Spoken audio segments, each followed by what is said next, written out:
Estamos de volta com o programa Laura Entrevista Especial Eleições 2020 e esta noite estamos conhecendo as propostas do candidato à Prefeitura de Cuiabá, Paulo Henrique Grando. Foi disponibilizado para todos os candidatos que poderiam gravar um vídeo com resumo da sua trajetória pública, de até 1,5 minutos. De todos os entrevistados, até agora, apenas o candidato do Novo, Paulo Henrique, preparou o vídeo. Vamos assistir. O objetivo é devolver poder ao cidadão, fazendo com que a prefeitura pare de atrapalhar quem quer empreender e trabalhar e focando em oferecer opções nos serviços essenciais como saúde e educação. Na economia, gerando um ambiente de negócio favorável sem excesso de regras e proibições. Na gestão, reduzindo o número de secretarias, avaliando sistematicamente os servidores e premiando os de bom desempenho. Na educação, adotando o conceito de escola eficaz, ampliando a rede conveniada e oferecendo bolsas estudantis na rede privada. Na saúde, informatizando os postos de saúde e ampliando a rede credenciada privada. No transporte coletivo, liberando vans e micro-ônibus e facilitando as concessões de táxi e os aplicativos de transporte. É assim que se conquista uma Cuiabá mais simples e mais livre. Vamos falar de relações com os governos. Nenhum município é... André, agora é eu e ele, André. Desculpa.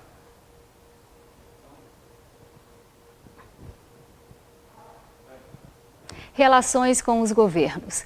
Nenhum município é financeiramente autossustentável. Depende muito de recursos do governo federal e estadual.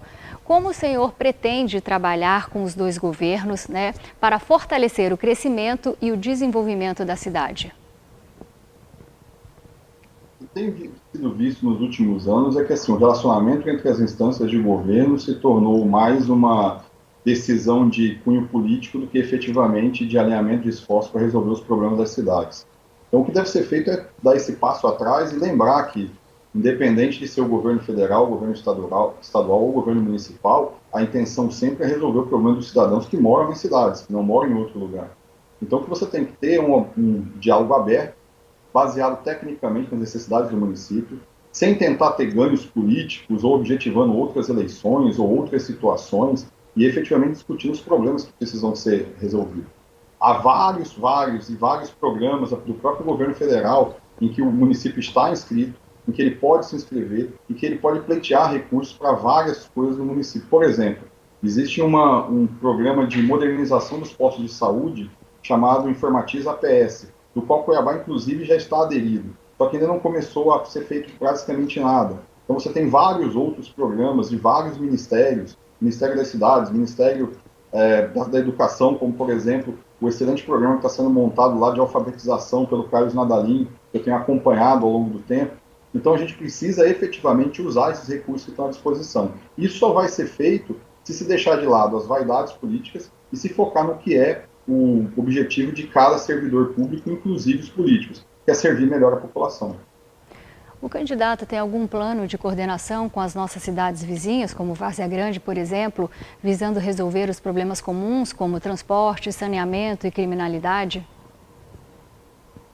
Eu acho que, na verdade, o plano deveria ser até um pouco mais amplo, né? A gente deveria discutir algumas coisas a nível de Baixada Cuiabana, da Grande Cuiabá, incluindo até mais alguns municípios circundantes. A gente tem coisas para discutir aí, como, por exemplo, água, que é um problema que aqui começou a ser resolvido, já estamos quase em 100%, mas Várzea Grande continua problemática. A gente tem também a questão do saneamento básico, a gente pode ver se existe uma forma de fazer a integração.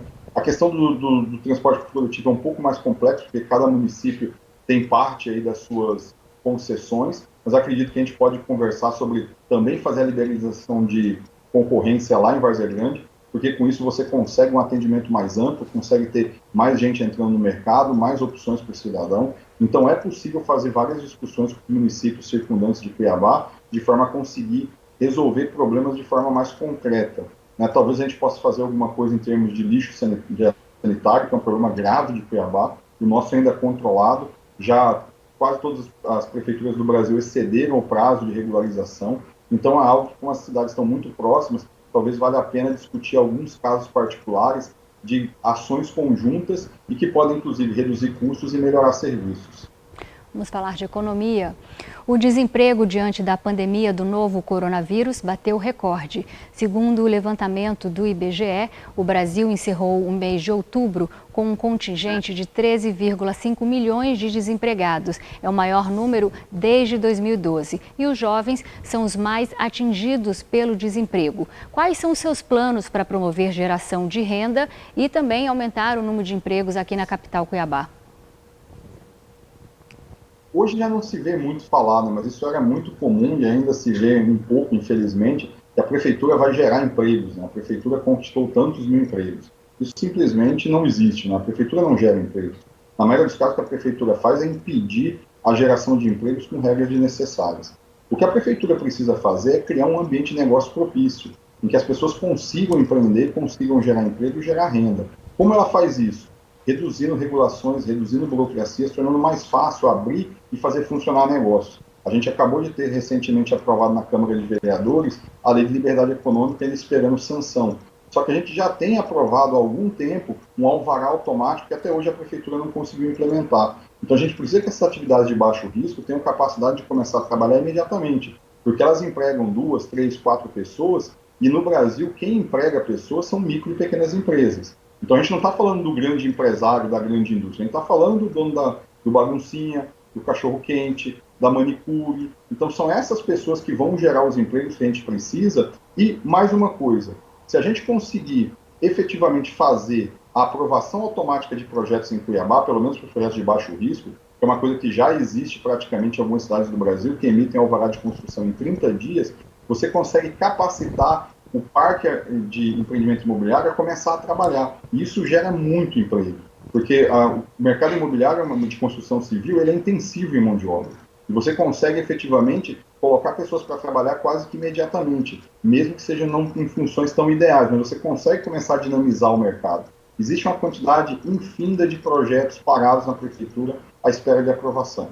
Isso é uma coisa também decisiva para dinamizar e fazer a economia de Cuiabá voltar a crescer.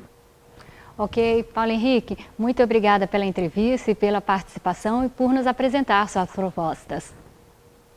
Laura, eu que agradeço o convite, estou sempre à disposição. É uma excelente oportunidade para falar, conversar com os eleitores e mostrar as propostas do novo. Laura, entrevista especial Eleições 2020 termina agora. Obrigada pela companhia. E amanhã, não se esqueça, às 22 horas, nós vamos conhecer as propostas do candidato à Prefeitura de Cuiabá pelo PT, Julier Sebastião. Uma boa noite e continue acompanhando a programação aqui da TBO, a TV que você se vê.